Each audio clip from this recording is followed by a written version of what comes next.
Salam sejahtera. Menteri Kanan Tan Mansyah-Mugaratnam mengumumkan beliau akan meletak jawatan daripada PAP dan bertanding dalam pilihan raya Presiden Singapura yang bakal menjelang. Encik Tarman mendedahkan beliau akan bersara daripada politik dan kesemua jawatan dalam pemerintah pada 7 Julai nanti.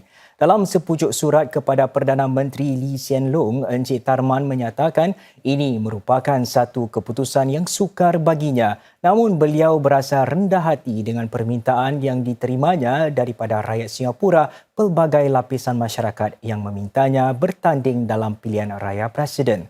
Encik Tarman yakin kini dirinya boleh berkhidmat kepada Singapura bukan dalam politik tetapi dalam peranan berbeza yang lebih tinggi daripada politik. Encik Tarman berkongsi bahawa beliau merujuk kepada keluarganya dan berfikir dalam-dalam sebelum membuat keputusan. It wasn't a rush decision. I've been thinking about it for some months. I wanted to wait to see whether President Halimah was going to stand again. But people have been talking to me for some time. I said it is a difficult decision because I'm very comfortable as a policymaker. But I think we are entering a fundamentally different era, fundamentally different times. Some of it we can tell how the world is already changing. We can tell how our domestic environment is changing. Menurut Encik Tarman, jika beliau cukup bertuah dipilih menjadi presiden seterusnya, beliau berikrar mewakili rakyat Singapura yang bersatu padu dari semua kaum dan agama, latar sosial serta kecenderungan politik. Ini di saat pandangan dalam kalangan penduduk Singapura menjadi semakin rencam. I put myself forward to serve to the best of my ability, using all my experience in economics, in finance, in international affairs, and the standing I have internationally. I put myself forward to serve Singaporeans in this new role. Not a political role, but a different one that has to be above politics. It has to be above politics. And I feel the time is now right for me to serve in this role and keep the Singapore system strong, keep our social compact strong, by being that unifying figure and ensuring that the integrity of the system is here to last. Dalam suratnya kepada PM Lee itu, Encik Tarman menarik perhatian betapa hubungan beliau dengan pemerintah akan berubah secara asasnya jika beliau menjadi presiden. Ini komen Encik Tarman tentang apakah beliau akan menang dalam pilihan raya itu nanti. I make no assumptions about my chances in this race. I've never made assumptions in all the elections I've taken part in. This is different because it's not a political contest. Unlike general elections I've been through, this is not a political contest. This is about choosing the right person, but I still make no assumptions about my chances. Dalam surat balasnya kepada Encik Tarman, PM Lee berkata, beliau yakin Encik Tarman akan menggalas tanggungjawabnya dengan penuh telaten dan dalam keadaan minda yang bebas pengaruh seperti yang sering ditonjolkannya. PM Lee mengucapkan terima kasih kepada Encik Tarman atas khidmat yang ditaburi sepanjang 40 tahun lalu.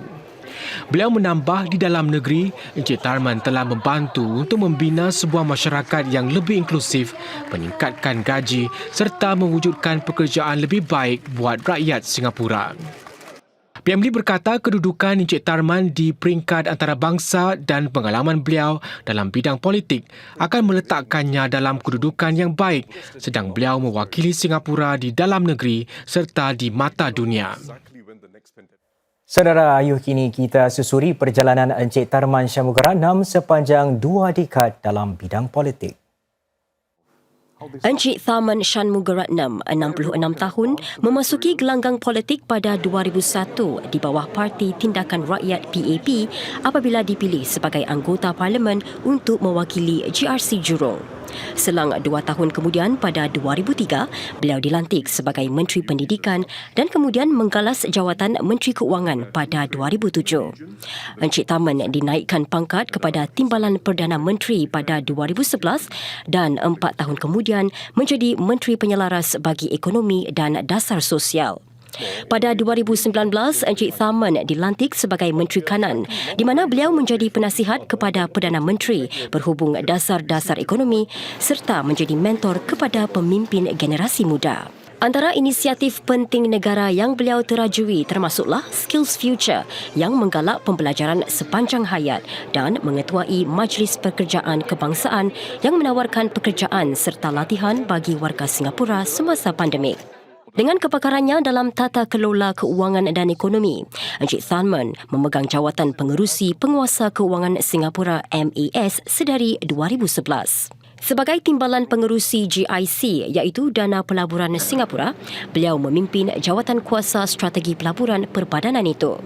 Pada 2016, kabar angin bertiup bahawa beliau mungkin akan menjadi Perdana Menteri keempat Singapura. Namun Encik Tharman menolak kemungkinan tersebut.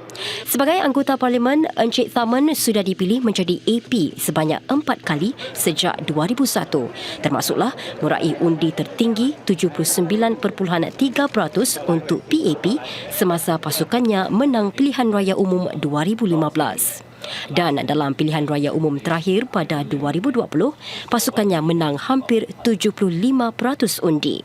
Nama beliau juga cukup harum di persada antarabangsa.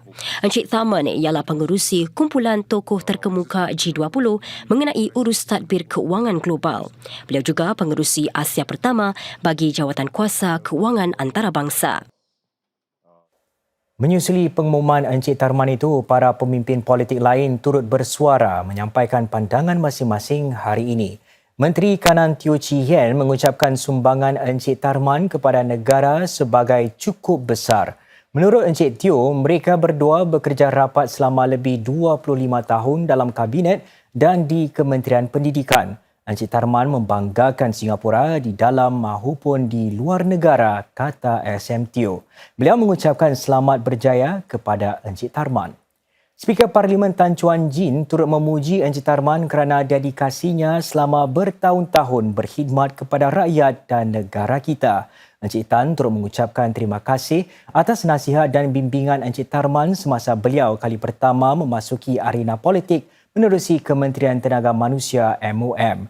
Setiausaha Parlimen Kanan Kesihatan merangkap Undang-Undang Rahayu Mazam yang berkhidmat dalam pasukan yang sama dengan Encik Tharman di GRC Jurong menyifatkan beliau sebagai seorang individu baik hati, belas ihsan, sangat pintar dan tajam tetapi selalu rendah hati. Cik Rahayu melahirkan rasa sedih untuk melihat SM Tharman meninggalkan peranannya sekarang. Sebuah pusat inovasi hijau baru di Bukit Batok akan membolehkan para penduduk mengetahui lebih lanjut tentang amalan kehidupan bandar yang mampan serta bagaimana penduduk boleh mengamalkannya dalam kehidupan seharian mereka. Ia adalah pusat pertama seumpamanya di daerah Barat Daya dan Persatuan Rakyat mahu mengembangkan projek ini ke 9 taman masyarakat yang lain di Bukit Batok.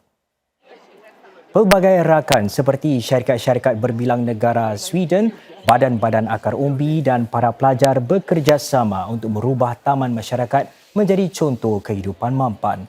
Antara ciri utamanya termasuklah pengumpulan air hujan serta pemasangan gelung tenaga suria.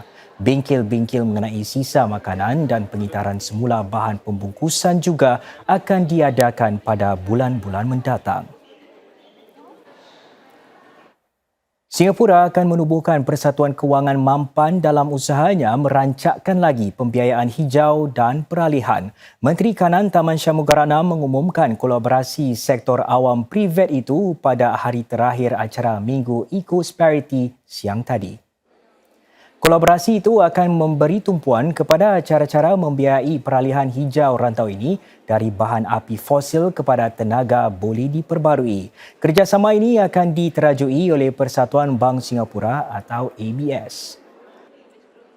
The MES, together with Singapore's financial industry, with the ABS in the lead, will be establishing the Singapore Sustainable Finance Association, basically aimed at developing the voluntary carbon markets, transition finance and blended finance. So that's an institutional part of the initiative. But a critical part of this ambition this practical ambition has to be to work out a plan for the managed phase-out of coal-fired power plants. Singapura dan Norway sedang memperkukuh kerjasama dalam bidang maritim. Kedua-dua negara bersetuju untuk meningkatkan kerjasama dalam bidang-bidang seperti mengurangkan pelepasan karbon, pendigitalan dan inovasi untuk terus mengembangkan industri tersebut. Berucap di seminar North Shipping di Norway, Menteri Negara Kanan Kewangan Merangkap Pengangkutan Chee Hong Tat berkata, kedua-dua negara menikmati hubungan yang sudah lama terjalin, terutamanya dalam bidang maritim. Pemeteraian perjanjian-perjanjian baru itu mengesahkan lagi komitmen Singapura dan Norway ke arah usaha pengurangan pelepasan karbon. Ini dengan mengiktiraf peranan kemajuan digital dan teknologi, khususnya dengan menjadikan operasi perkapalan lebih berkesan. Encik Chee berkata ini akan membolehkan kedua-dua negara mencapai penerobosan baru.